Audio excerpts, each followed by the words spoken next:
Arestado ang isang Chinese at isang Taiwanese matapos umanong ikulong ang dalawang Chinese national sa Taguig City. Ayon sa investigasyon, nangyari ang insidente matapos ipahayag ng mga biktima ang kanilang intensyong mag-resign sa trabaho sa isang construction firm sa Bonifacio, Global City. Nadakip ang mga sospek noong hapon ng December 20 sa isang commercial building sa BGC matapos timbrehan ng kaibigan ng mga biktima ang pulisya.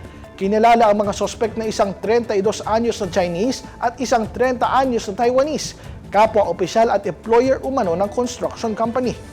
Simula pa noong December 18, pisikal na umanong inabuso at iligal na ikinulong ang mga biktima.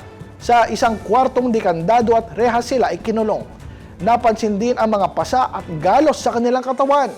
Nahaharap ang mga sospek sa kasong serious illegal detention sa ilalim ng Article 267 ng Revised Penal Code.